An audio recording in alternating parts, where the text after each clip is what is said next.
Hey guys, so that concludes the more of the design demo part of the tutorial. Um, Apologies for the audio issues. I switched mics, so hopefully this part's better here at the end. I didn't realize that until after I'd finished most of the recording, unfortunately. So I really hope that this part comes in clear and that I can actually hear me. So yeah, that was in most part what I think about when I'm sketching and I'm drawing over. I recorded these next sections separately and sped them up because they're not really teaching anything that's different or new.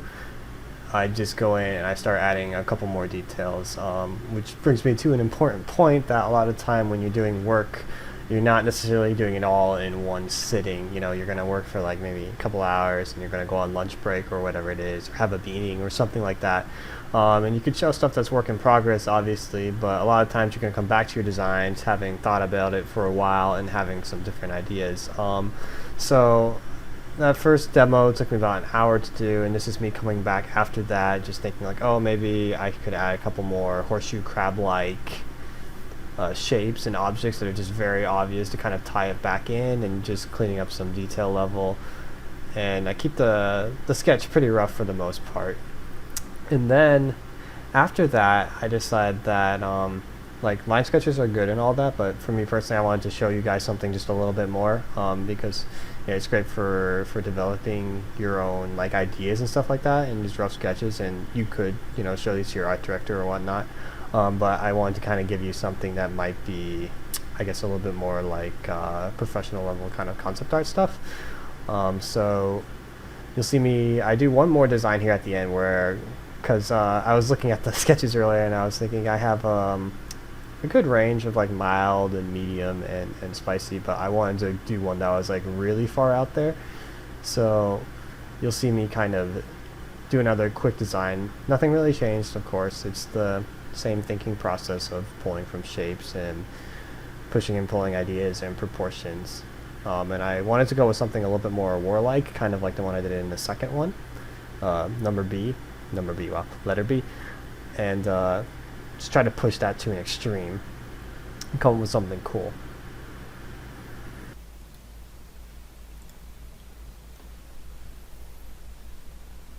And yeah, for this one, I was definitely starting out with a similar base, kind of learning what I'd worked with before, which was like still house bottom, busy on the bottom, and something that's a little bit more simple on the top. But I realized at a certain point that it was very similar to obviously the first one that I made in terms of shape and just layout. And in my head, I wanted to do something more extreme. So, and you'll see me do it in a second here. But this is something that that I do a lot when I work with photos, which is you'll just like select and twist and turn and kind of photo bash, and this way I'm kind of line bashing because I know that the shape is something that I like and it's kind of in the similar vein of design. So if I can just rotate that and move it around, maybe it'll cause me to think of things that I wouldn't have thought of before. So as you can see here, I made a quick note of like, oh, this is the part of the horseshoe crab that I'm looking at to try to apply here. To this really interesting shape that to me looks kind of like some sort of like spiky sails or something along those lines. And I drew out a couple more shapes that I thought were interesting from the crab, and I tried to see if I could use them somewhere else, but ultimately like this one, I tried to see if I could stick it on the edge there, but it looks a little bit too cartoony. So I decided to just get rid of it. But that's another way you can think about doing it, if maybe just drawing everything from scratch isn't for you, if you want to kind of separate stuff out and treat it like it's like Lego pieces. You might be able to have a better, I guess, objective sense of design. Because I know for me personally, when I just draw everything by hand, I have to be really careful not to get carried away and constantly zoom out and make sure that things are looking good, and not just because I drew something, be afraid to erase it or change it.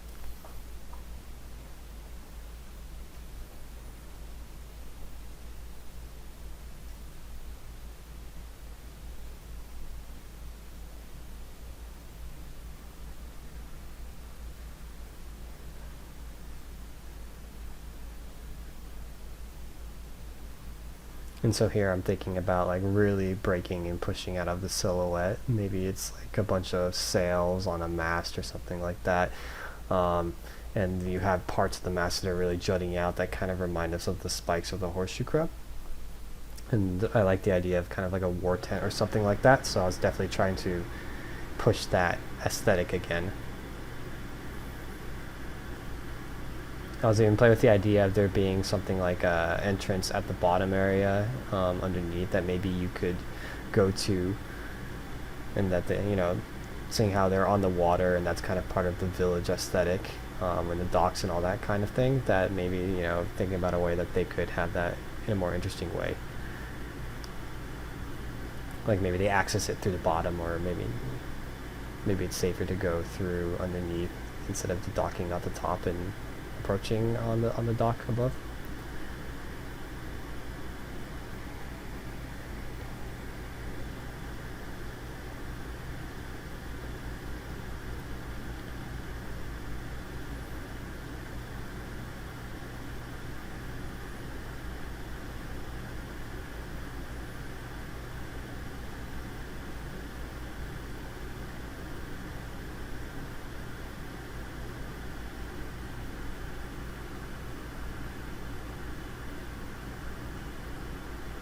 Just adding details here and there, cut lines, things to kind of just give it more of a believable feeling after the bigger shapes are established.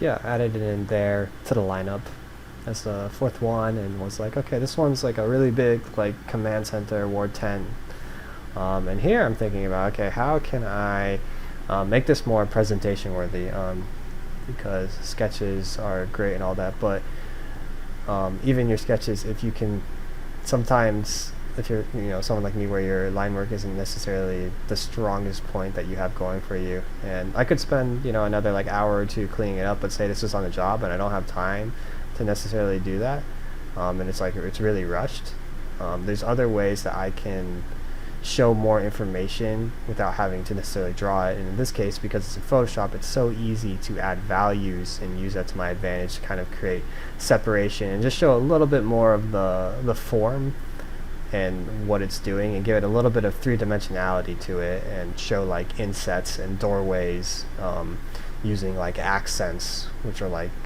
ambient occlusion, like where the darkest darks are, and the shadows, to just give it a little bit more, again, dimensionality. It can go a long way, because you can have sketches that are from really good ideas, but if the presentation isn't quite there, even that, it'll help your idea become something a little bit more interesting to other people, just the way it's portrayed, because we are artists at the end of the day, and how good it looks does contribute a small factor to it, but that's why I think it's good to work in a way that's designed first and then think about this kind of stuff after. And that's kind of why I said it's the end of the design part of the tutorial, because I'm not really touching anything that you would you necessarily need to understand form language. This is more just, I guess, a little bit extra that I wanted to throw in for you guys, because I didn't want to just turn in some sexy sketches and then you guys be like, wait a minute, that's not exactly what he drew. How did he get there? Why isn't he showing us it? And honestly, it's nothing too special, so I think it's good just to show it.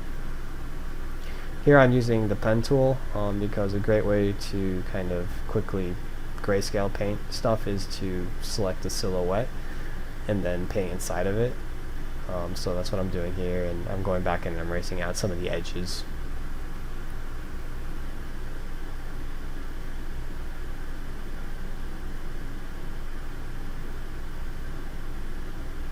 It's not like I'm going in there and I'm plotting every single shadow, because these were really quick sketches. This is literally like 2 hours of work here, which is 2 out of the 8 that you have a day on the job. So sorry, that's my guinea pig in the background.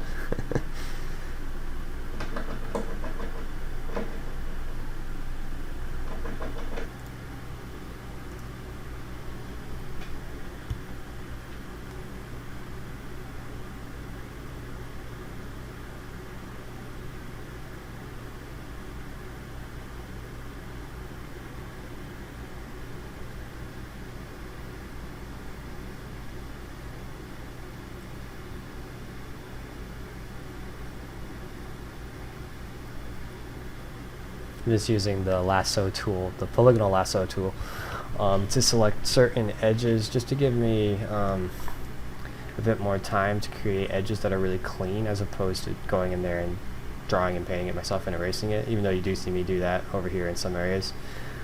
So it's really using whatever tool works best for you to get whatever you're trying to show the fastest way possible.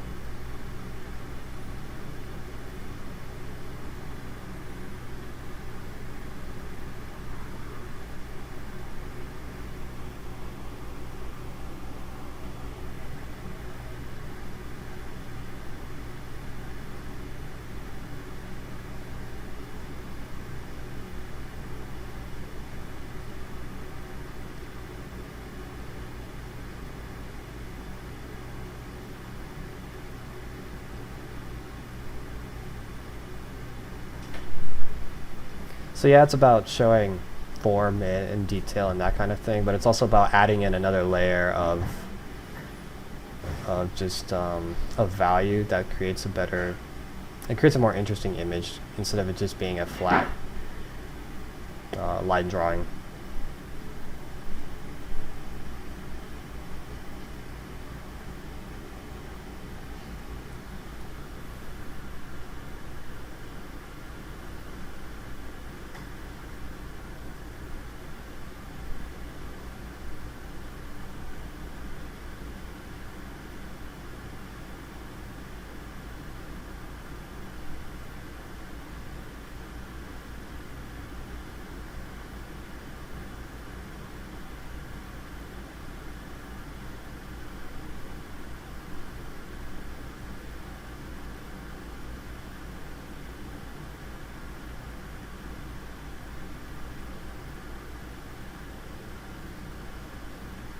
And so I'm going to go in there and I'm going to add just a dark black as my third value. So it's like a, light, medium, and dark.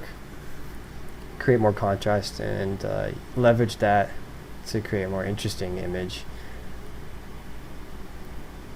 Again, it's not really design, it's just illustration at this point. That was me using a curves layer to darken some of my lines to make them pop out more, since at least for me personally, when I work just with a pure black like brush on just pure white, then it's a bit daunting, so I like to use like a lighter color, so it's kind of like using a wash marker to like lay in, and then later on I'll darken my lines. But if it's too dark to start, it looks too contrasty and it causes me to get a little bit distracted.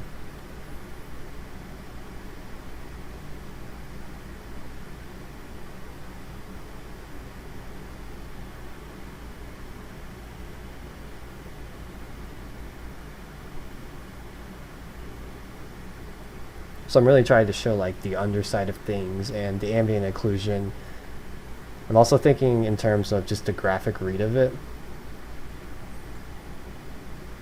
And let's add in some water there, because that'll really help sell this as like it's not like on land, and it's in the habitat that I want it to be in, which aquatic was one of the keywords that I was using, so I'm trying to reinforce that.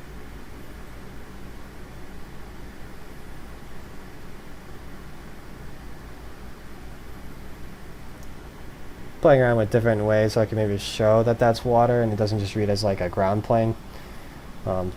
If I was using color, obviously that'd be a lot easier, but here I'm thinking about maybe I could show some reflectivity of some sort, but ultimately I decided just to keep it simple. And then as a kind of last second decision, I think it's better to change some stuff around so that I can really show the silhouette of the white on the dark, since the silhouettes are going to be white in this case. So again, just using contrast to kind of pop my design choices out better.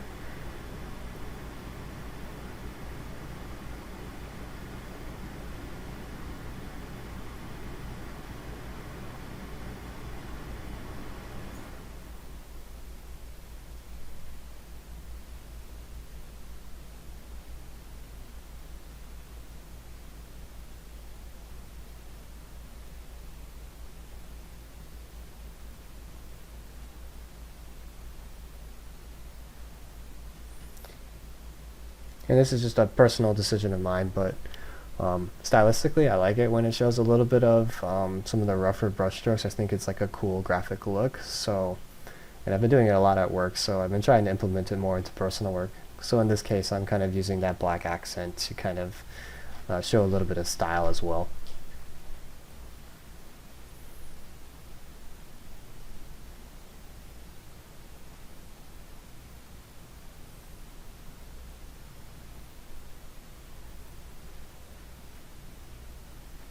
Drawing is very important, but painting is something that I lean more towards. So if I can figure out a way to bring some of those tools and techniques over into the drawing aspect of things, it does help me create a better looking image, I feel like. So that's what I'm doing here.